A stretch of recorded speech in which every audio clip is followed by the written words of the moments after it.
Welcome to the Big Brothers Big Sisters Strong from the Start training for mentors. We are very excited that you are considering becoming a volunteer mentor with Big Brothers Big Sisters. We will be spending approximately 45 minutes. There are a few good opportunities for breaks that I will point out as we go along today. I do also want to take this opportunity to remind everyone to grab a piece of paper and a pen in order to write down any questions that come to mind while you're viewing today's video. There may be things that come up that you'll want to seek clarity on from your local agency staff. So let's get started. Our 4 reasons for being here today. One of the goals of our pre-match training is to get to know each other a bit more, for the staff to get to know the volunteer, and for the volunteer to get to know the staff. If you are watching this virtually today, don't worry, there will be plenty of opportunities to get to know your local agency staff along your enrollment journey. If you're watching this in your local agency with other volunteer mentors, feel free to pause and get to know each other a little bit as you're going to sit together to watch the remainder of the video. The number 2 reason for why we're here today is to share information on safe, healthy, respectful, and enjoyable mentoring relationships. We also want to talk about match participants and expectations, along with some agency rules and guidelines, and to emphasize the important role you play as a volunteer mentor. So a big welcome again. A common theme of today's training is that we all play a part in ensuring that each match is strong, safe, healthy, and enjoyable for both you and your mentee. During today's training, I want you to focus on your role and consider what your role will be in a strength-based, child-focused, developmental relationship with a mentee. I want to emphasize the importance of open communication, a common theme that you're going to hear a lot through today's training. A lack of open and honest communication can be very detrimental to a match relationship. During today's training, there may be difficult topics that we will review, but we want everyone to feel safe and comfortable as we walk through this training together. If you are viewing today's video alongside others, please keep anything that is discussed confidential. And if there's anything you feel uncomfortable sharing, please feel free to reach out to your local agency staff individually following today's training. As a reminder, as a mentor, you play a very important role in a young person's life, and we're all going to work together to make sure it is the best match that it can be. So as a mentor with Big Brothers Big Sisters, you are part of something big. Agencies all across Canada match mentors just like yourself with young people who are in need of a developmental relationship and who may be facing adversities. Matching young people with mentors helps to achieve our vision of providing developmental relationships to young people, assisting them to reach their full potential. We know mentor-based relationships help to ignite the power and potential of young people, and we are so excited that you are here to be a part of this work alongside us. Applying to be a mentor with Big Brothers Big Sisters is committing to regular match meetings with your mentee. The length of time, the frequency of the meetings, along with the location in which you are able to meet your mentee, will depend on the program you are applying. These details will be provided to you by your local agency. Each agency determines their own types of variations of programs, and if you are unsure of which program you're applying for at this time, don't worry. Your local agency staff will have this discussion with you to find the best fit possible. During today's training, you will also be getting a glimpse into some of the language or terms that you will hear during your time with Big Brothers Big Sisters. Pairing a mentor with a mentee is referred to as a match, and each match has very important members that are essential to the success of that match. They are the mentor, the mentee, their parent guardians, the local agency staff, and in some school-based programs, also the school liaison. All members of the match receive similar training, and much of what we are going to talk about today is also passed along to the mentee and their parent guardians during their training as well. Soon we will all be speaking the same language to talk about your match. The mentee and their parent guardians will also be receiving training related to agency-specific rules, which you will also receive from your local agency beyond what we get today.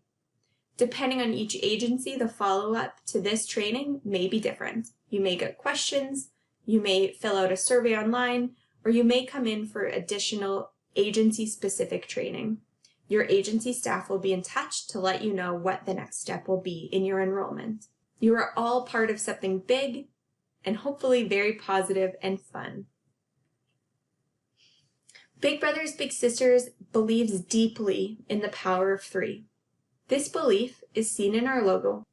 Each one of those lines represents an essential part of the match. All 3 are important pieces in the success of each match, the enjoyment of the match, and the safety of those involved. All 3 play their own role as part of a larger team, all working together for the same outcomes, to provide opportunities and engagement for the young person involved.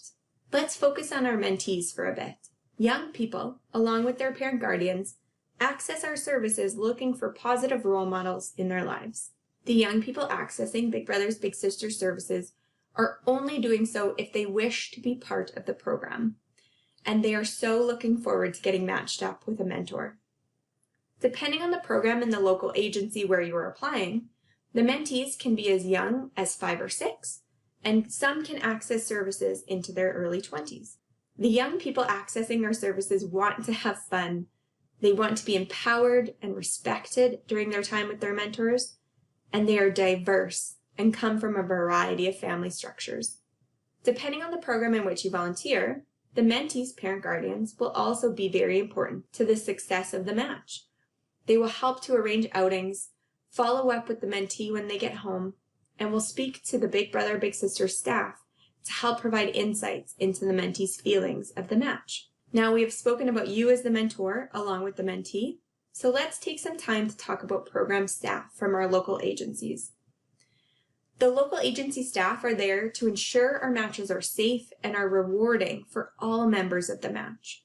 It is their job to screen and train volunteers, to enroll the young people into our programs, to monitor and check in with the matches during their time together, and they are there to support all members of the match at the end of the match's journey.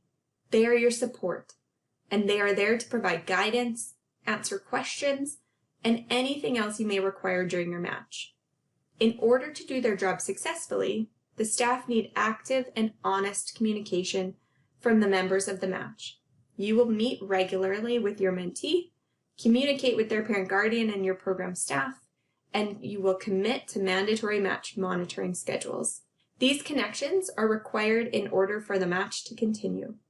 Your program staff will also meet and speak with your mentee and their parent guardians at regular intervals in order to provide feedback to you. The parent guardian engagement is very dependent on the program in which you are applying. If you are applying for school-based programs or group programs, then there will be less engagement from the parent guardian. There are 3 primary reasons why we, as Big Brother Big Sister staff, connect with the families, the children, and the mentor. These primary reasons are to ensure that the match is safe and healthy, to ensure the mentee derives the most benefit possible from the mentoring friendship, and to ensure you are feeling valued and supported as a mentor in the match. So what does it mean to be a mentor? Successful mentoring is a series of small steps, teachable moments, quick smiles, and flashes of fun, all of which are the foundations for a match that will make a big difference for the young person and for you. So let's take a moment to brainstorm some attributes of a successful mentor. If it helps, reflect on a mentor in your own life. What attributes did that mentor possess that engaged you in that mentor-mentee relationship? I want you to go ahead and pause the video and jot down a few attributes that you think a successful mentor would possess. I hope you had a few moments to write down some attributes of a successful mentor. I want to share a couple examples that I've had over the years. So successful mentors emphasize friendship and fun over changing a child. They're reliable, honest, trustworthy, and fun to hang out with. They're consistent and dependable. They approach mentoring from a strength-based perspective. They're patient. They have realistic expectations. They set and respect boundaries. They communicate well with program staff and parent guardians. They are a positive role model. They are a caring friend and supporter. a good listener, and respectful of privacy. A couple of notes of what a mentor is not. So a mentor is not a replacement parent. They are not a babysitter or a taxi service. They are not a therapist or a peer to the mentee, and they are not to provide financial support to the family. Now, no mentor would walk in to the relationship with those as their expectations of what they're going to be, but occasionally that could happen with blurring of boundaries, and so we're going to get into a little bit more discussion around boundaries as we continue on today. So each match has a beginning, a middle, and an end, and each stage of that match is equally important, no matter if that match is set for 7 weeks, 6 months, a year, or continues on for 6 years. They all have that beginning, middle, and end structure. In the beginning, everyone is getting to know each other. Think back to when you first met somebody new in your life, a new friend, somebody that you met through an acquaintance. What does that beginning stage look like in friendship? Well, it's very similar in a mentor-mentee relationship. Those healthy relationships or healthy friendships start slowly and develop over time. You will develop rapport at your own pace. You and your mentee will get to know each other, ask questions, and one of the ways that we get to know each other is to set goals with each other. So an example of this might be an activity that you're aiming to do together, or teaching each other something new, or learning from each other's backgrounds. Occasionally, mentees may test that commitment and boundaries in the beginning, pushing boundaries to see if you'll stay, testing your commitment to them, making sure that you're one of the people in their lives that's going to stick around.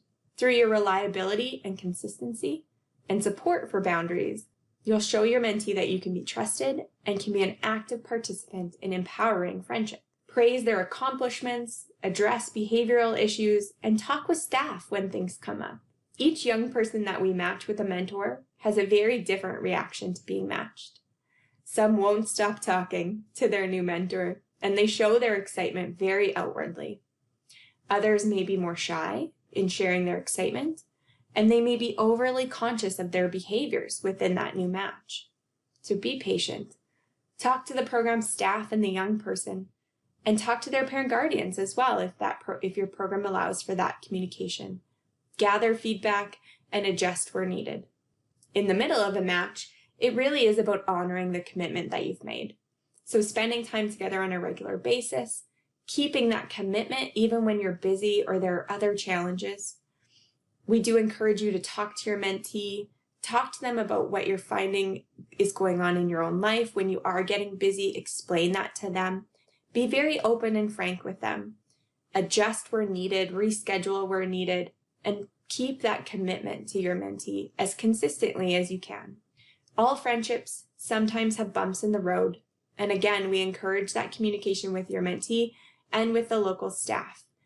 And if you are finding you're having difficulty keeping your commitment, please talk to program staff for suggestions and support.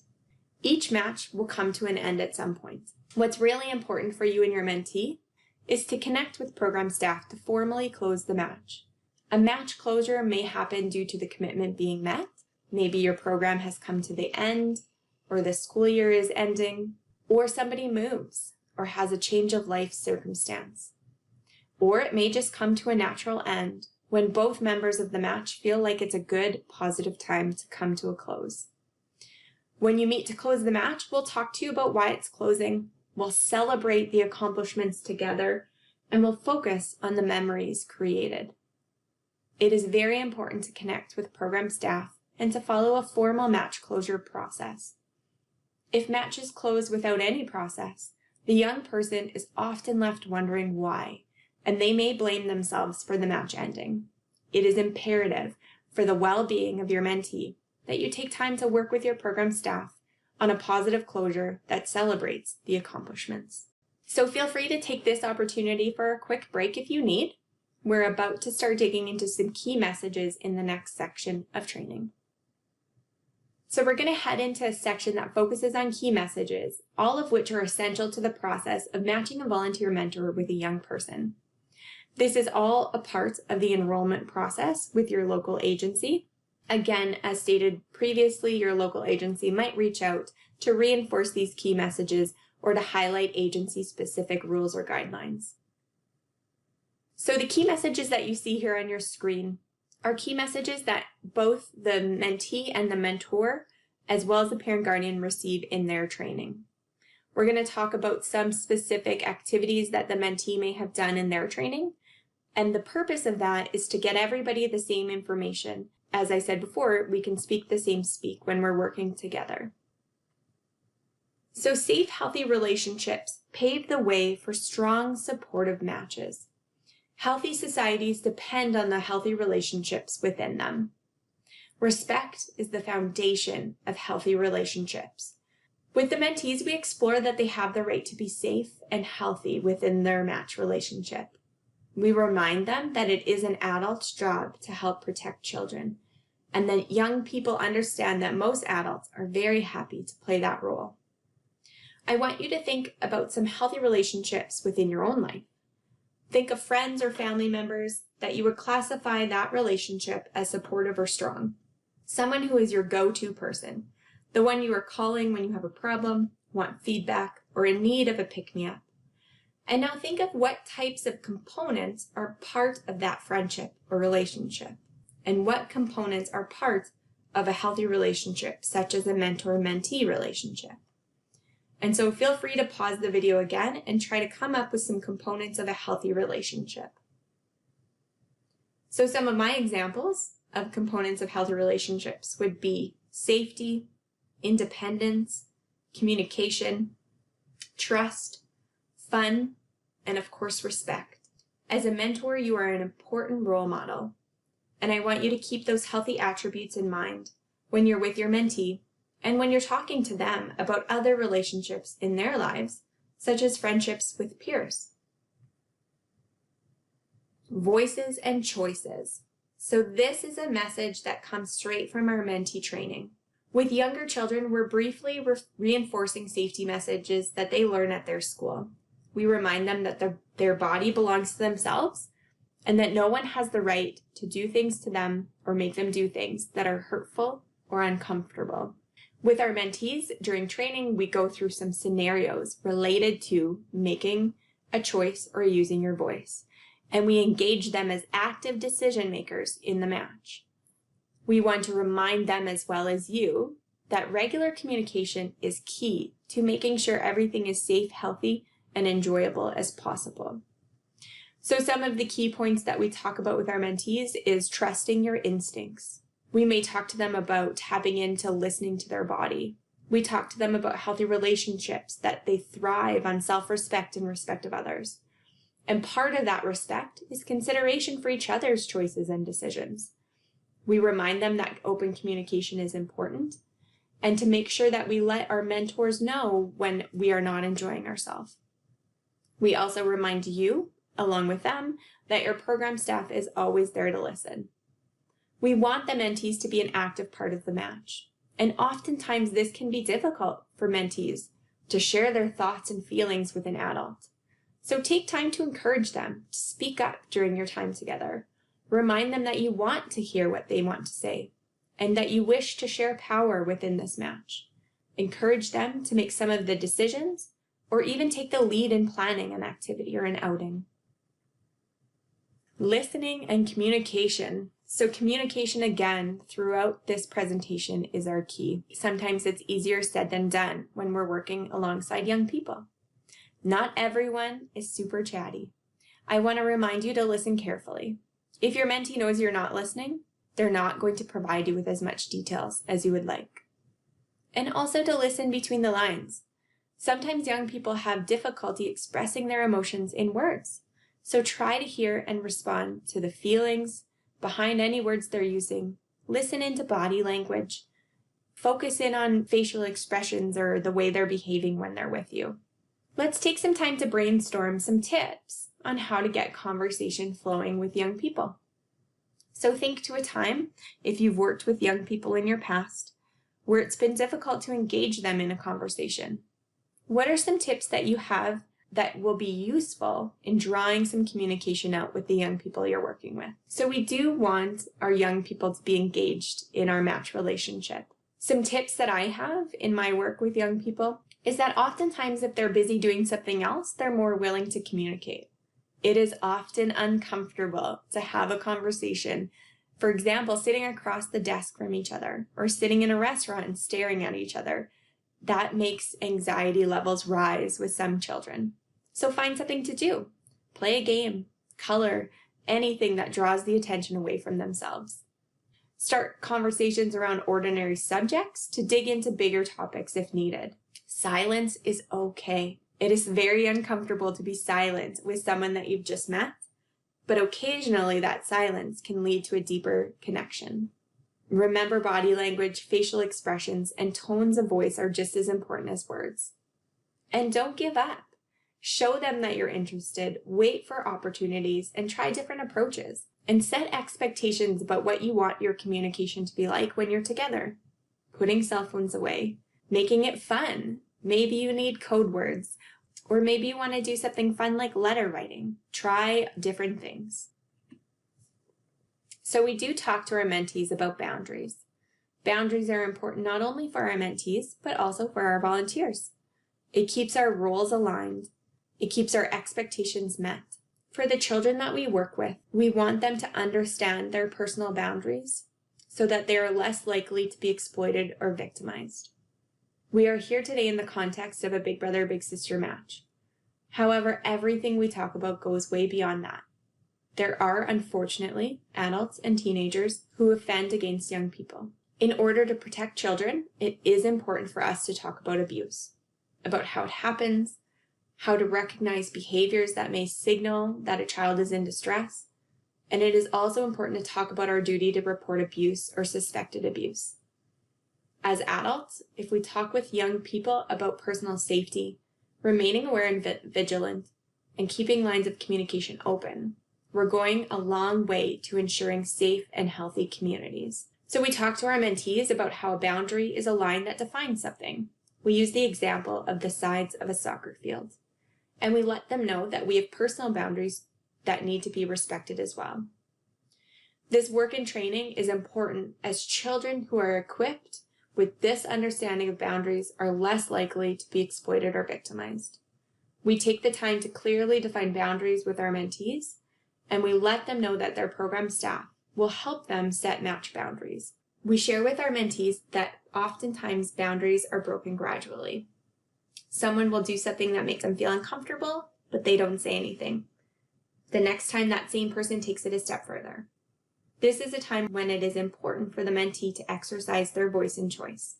We're not suggesting that exercising your voice and choice is easy for adults or children.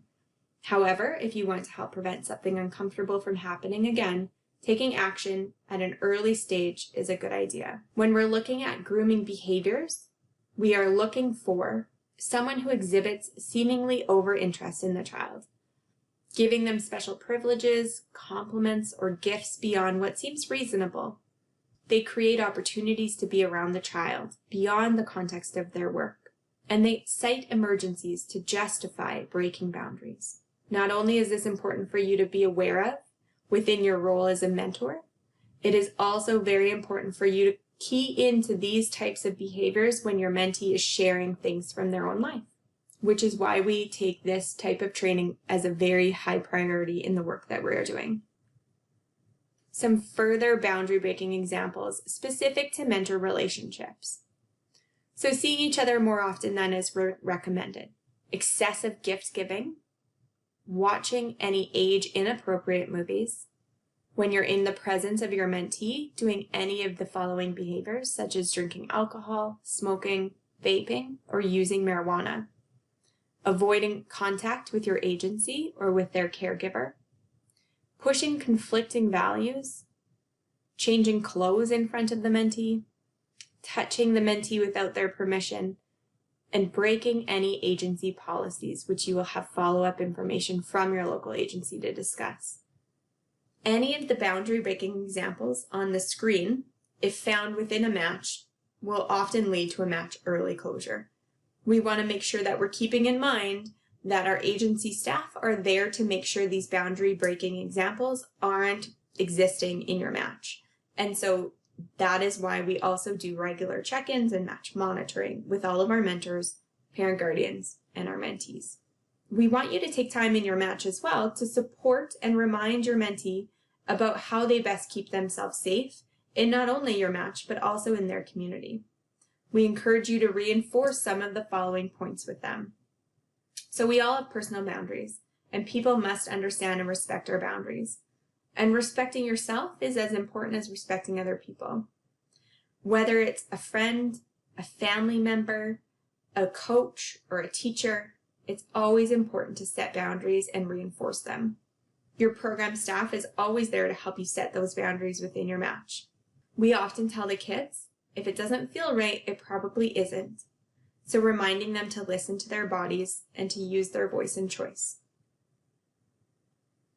Circle of support is an activity we do with our young kids in their training. So they draw these circles out on a piece of paper and they place themselves in the middle of the circle, bringing in people such as family and friends. And as each circle gets farther away from the center, those relationships are existing in their lives, but they might not be as close as a family or friend relationship. We do this to empower young people, helping them realize that there are people in their communities that are there for them to help and support and help keep them safe. As you support their voice and choice, you can emphasize their circle of support. So encourage them to talk to others beyond your own match relationship with them. If they're not willing to speak to you about something, you can often refer back to your circle of support to try to help them identify someone they might want to reach out to, whether that's a family, friend, a coach, or someone in their community that could help them.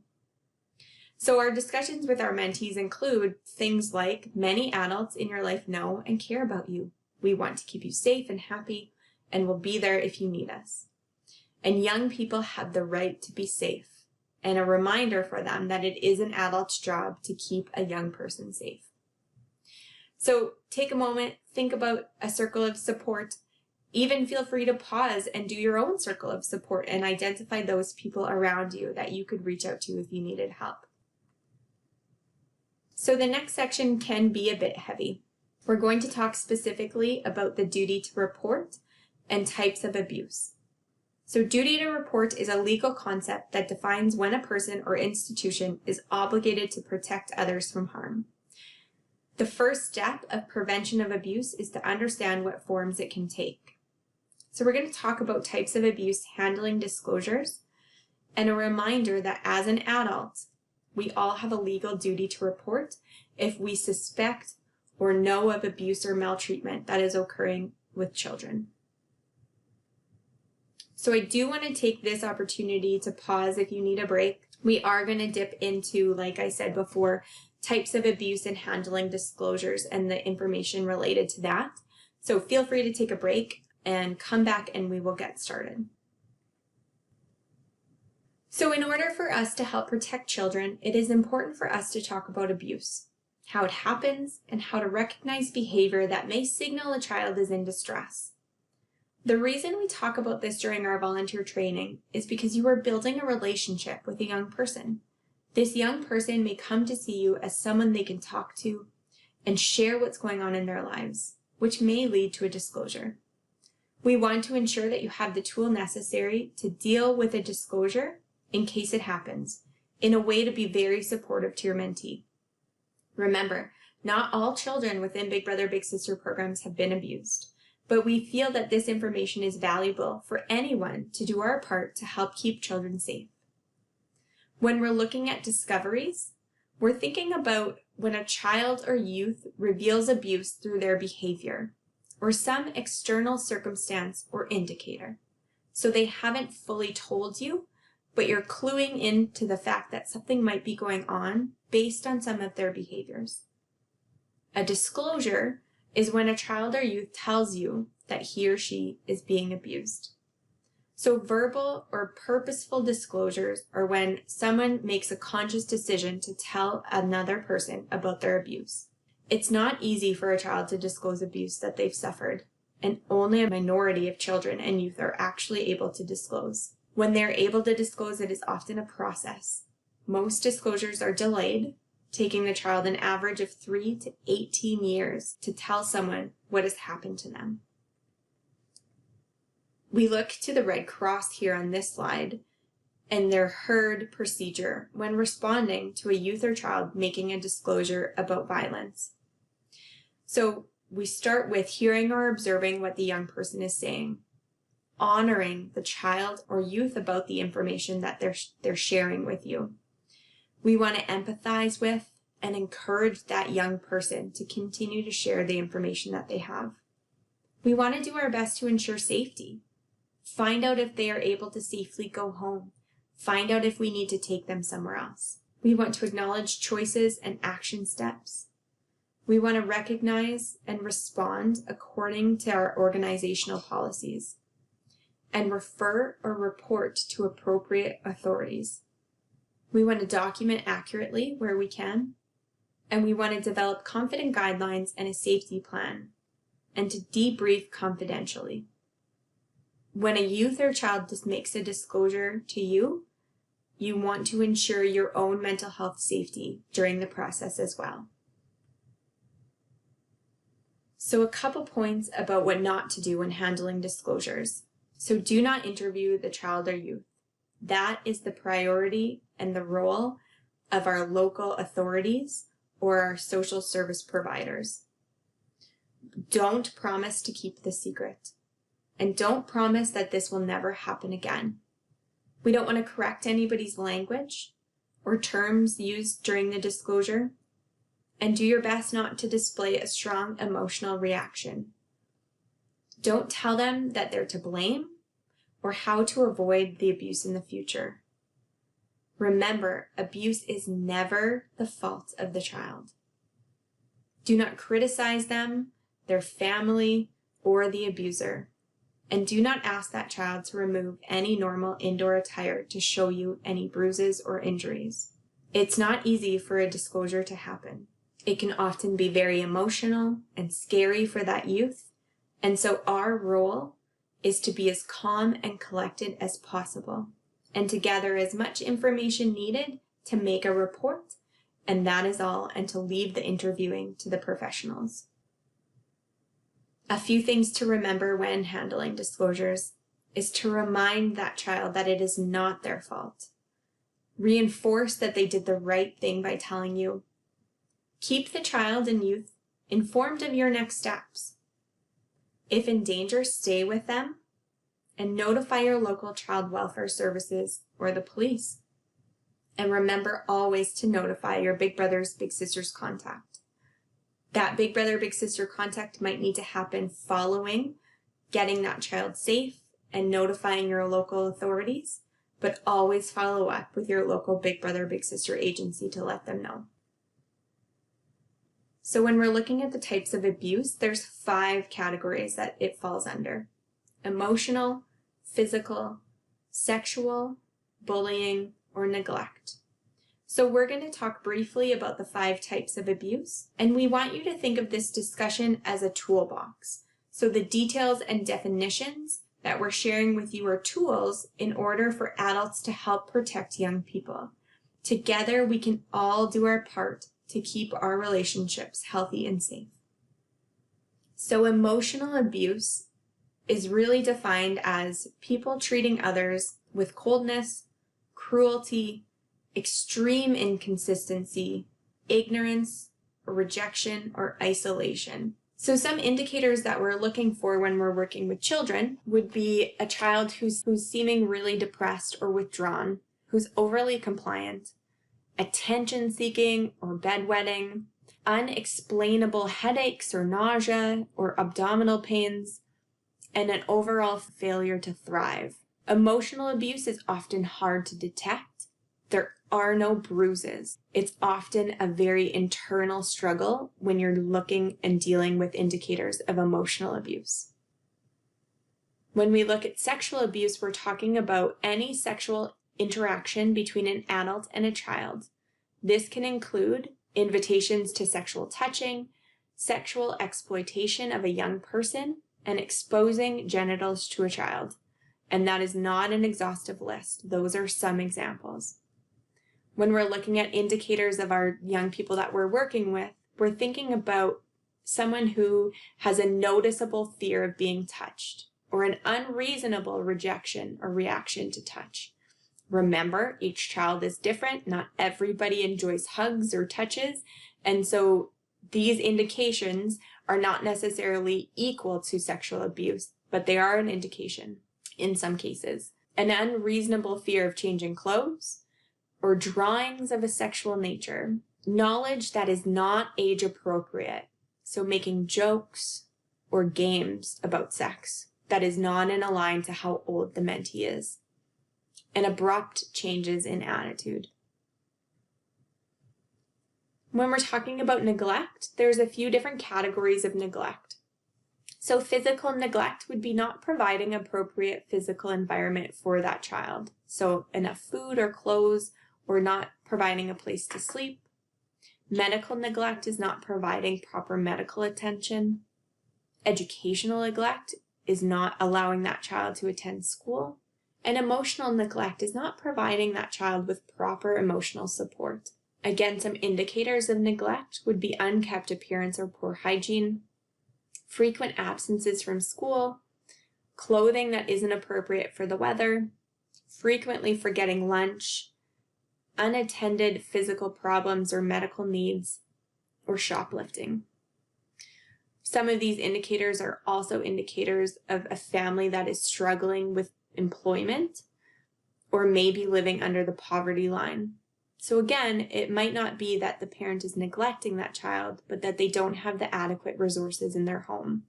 And so connecting these indicators to your program staff can also let your program staff know that that family might need a little bit more support.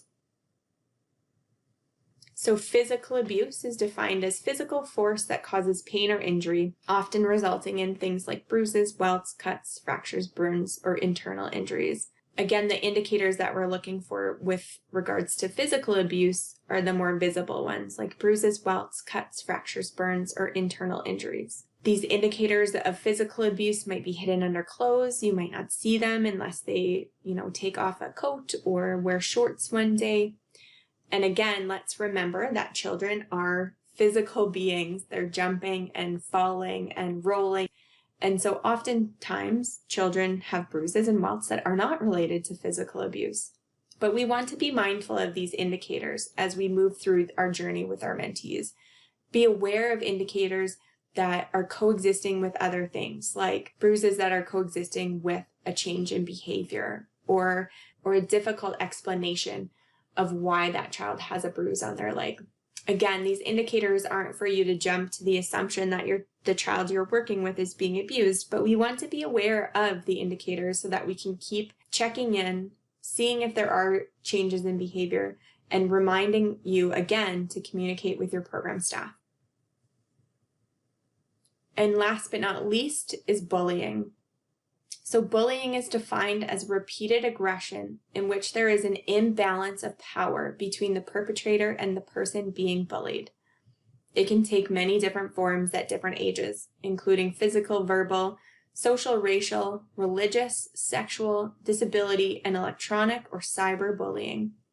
Some indicators include depression, withdrawal or aggressiveness, attention-seeking or avoiding attention, headaches, nausea, abdominal pains, avoiding school situations or social situations such as school, avoiding social media, anxious or fearful behaviors, or a dislike for their peers or people in general. So duty to care is a legal concept. It defines when a person or institution is obligated to protect others from harm. At Big Brothers Big Sisters, we take our duty to care commitment very seriously. Any person who has reasonable grounds for suspicion is legally obligated to report to their provincial authorities, whether it is abuse or suspected abuse. By law, you must report abuse if you suspect a child is being abused, is at risk of being abused, or if another colleague or volunteer tells you that they suspect a child is abused or neglected. It is always the best option to have the person who suspects it or is disclosed to report it. Reporting can be a daunting task, and often people require support to make that call. Your local agency will be able to support you, but it is best that you make the call yourself directly. So I will take this time to remind you that in each province, the numbers and the agency that you call to make a report when you suspect or know of child abuse or violence against children is different.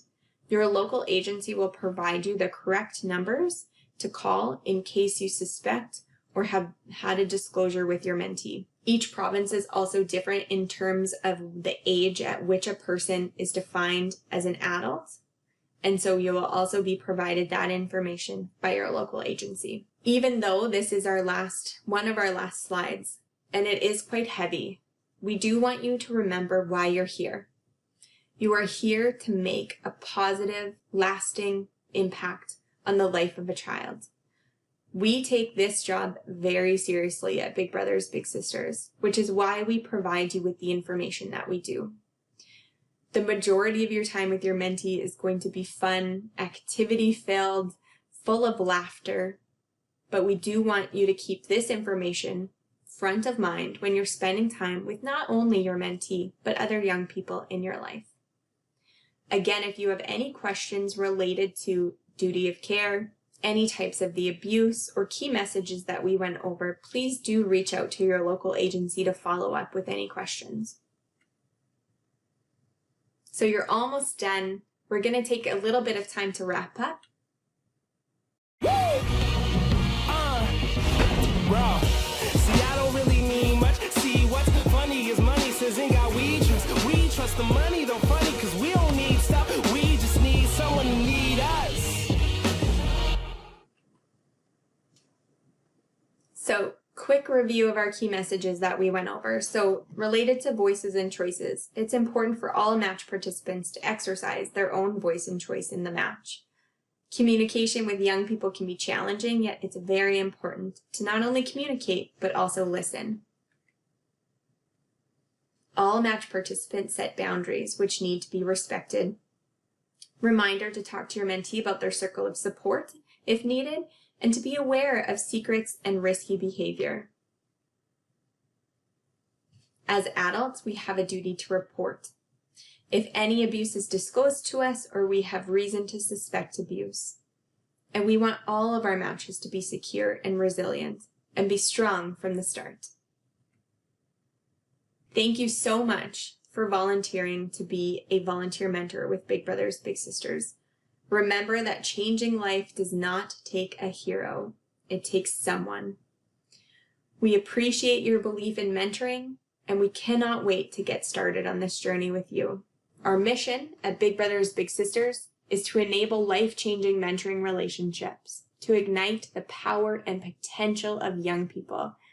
And our vision is that all young people realize their potential. Please do take time to reflect on our training, rewatch any pieces of the training that you would like further information on, or need to follow up with your local agency staff on.